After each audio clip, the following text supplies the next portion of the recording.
नमस्कार, हिंदनामा न्यूज में आप सभी का स्वागत है।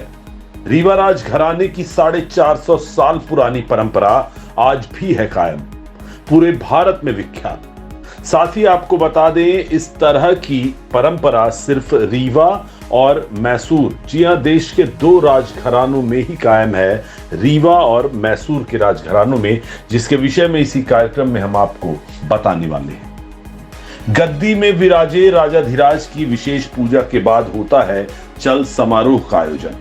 अंत में दशहरा मैदान में धू धू कर जलाया जाता है रावण का पुतला। रीवा का विजयादशमी उत्सव देश भर में प्रसिद्ध है, क्योंकि मैसूर के बाद रीवा ही वो एकमात्र स्थान है जहां शाही अंदाज में रीवा रियासत के महाराजा द्वारा सिंहासन की गद्दी पर विराजमान भगवान श्री राम की विशेष पूजा अर्चना की जाती है।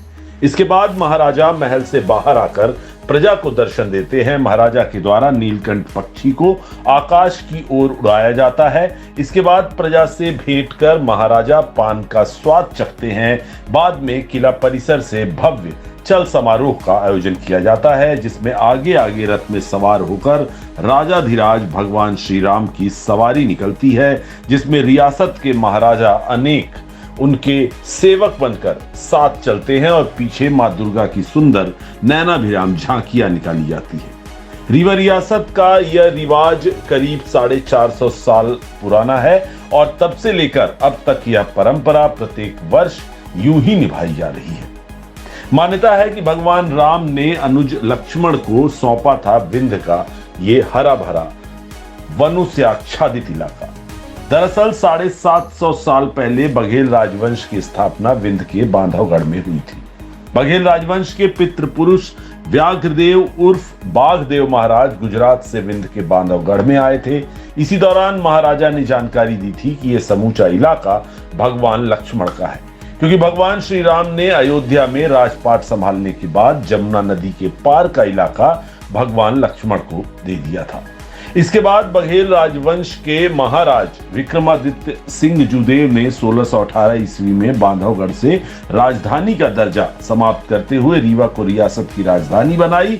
तब के तत्कालीन महाराजा विक्रमादित्य सिंह जुदेव ने राज सिंहासन पर स्वयं विराजमान होने के बजाय भगवान श्री राम, मां सीता और लक्ष्मण भैया को राजाधिराज के रूप में स्थापित किया और राजगद्दी श्री राम के नाम करके वे प्रशासक के रूप में कार्य करते रहे। बताया जाता है कि तकरीबन 400 साल पहले रियासत की राजधानी बदली गई और इसका दर्जा रीवा को मिला। बघेल वंश के राजा रीवा आए, यहीं पर स्थापित हो गए। अब तक बघेल वंश के 37 पीढ़ियों तक के राजाओं ने राजपाट संभाला। तब से लेकर अब तक एक भी राजा राज सिंहासन में विराजमान नहीं हुए और राजाधिराज भगवान श्री राम को गद्दी में विराजित कर उन्हें अपना आराध्य माना और उनकी सेवा करते रहे। इसके बाद से प्रत्येक वर्ष दशहरे के दिन विधिवत राजसी अंदाज में पूजा अर्चना का प्रचलन शुरू हुआ और रियासत के प्रत्येक महाराजा इस परंपरा को उसी शाही अंदाज में निभाते चले आए। बता दें कि सैकड़ों वर्षों से चली आ रही परंपरा अब भी कायम है। प्रत्येक वर्ष परंपरागत तरीके से विजयदशमी का उत्सव रीवा रियासत में बड़ी धूमधाम के साथ मनाया जाता है, जो इस वर्ष भी अपनी पूरी भव्यता के साथ मनाया गया। शहर में 9 दिनों तक दुर्गा उत्सव में जगह जगह मां दुर्गा की कई नैनाभिराम अच्छी प्रतिमाएं दुर्गा पंडाल में स्थापित की गई। इसके साथ ही प्रत्येक वर्ष की तरह ही इस वर्ष भी रामलीला मैदान में रामलीला का आयोजन हुआ। बता दें, विजयादशमी के अवसर पर रीवा किला परिसर में सबसे पहले गद्दी पूजन का आयोजन किया जाता है, जिसमें राज पुरोहितों के द्वारा वेदों के मंत्र उच्चारण के साथ राजसी अंदाज में पूजा अर्चना की जाती है। इस दौरान राज परिवार के कई सदस्य व जजमान उपस्थित रहते हैं। इसके बाद किला के बाहर प्रतीक्षा कर रही प्रजा को राजा ने दर्शन दिया। इस वर्ष रीवा रियासत के 37वें महाराजा पुष्पराज सिंह व उनके पुत्र युवराज दिव्यराज सिंह ने अपने आराध्य राज सिंहासन में विराजे राजाधिराज भगवान श्री राम की विशेष पूजा अर्चना की है। तत्पश्चात प्रजा को दर्शन देकर निभाई गई नीलकंठ को आकाश में उड़ाकर पान खाने की प्रथा। इस विजयादशमी की अगर बात करें तो युवराज दिव्यराज सिंह ने मंच से नीलकंठ पक्षी को आकाश की ओर उड़ाया। इसी दौरान पान खाने की परंपरा भी निभाई गई। इसके बाद हर वर्ष की तरह विभिन्न क्षेत्रों में उत्कृष्ट कार्य करके विंध्य का नाम रोशन करने वाले लोगों को महाराजा पुष्पराज सिंह के द्वारा पुरस्कृत भी किया गया। किला परिसर में आयोजित कार्यक्रम के समापन के बाद चल समारोह का आयोजन प्रारंभ हुआ, जिसमें आगे आगे रथ में सवार होकर राजाधिराज भगवान श्री राम किला परिसर से चलकर नगर भ्रमण पर निकले और रथ के साथ ही महाराजा पुष्पराज सिंह उनके सेवक के रूप में चले।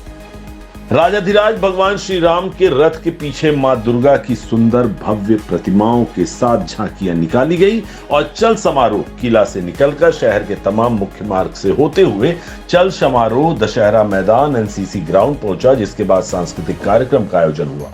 बाद में रावण दहन का आयोजन किया गया। रात ठीक 12 बजे भगवान राम ने रावण को तीर मारकर उसका संहार कर दिया, जिसके बाद आतिशबाजी के साथ करीब 51 फीट ऊंचा खड़ा रावण मेघनाथ और कुंभकर्ण के साथ धू धू करके जल गया और बुराई के प्रति अच्छाई की विजय हो गई। गत वर्षों की भांति इस वर्ष भी रावण दहन का आयोजन देखने के लिए नगर के हजारों की तादाद में आम नागरिक उपस्थित रहे।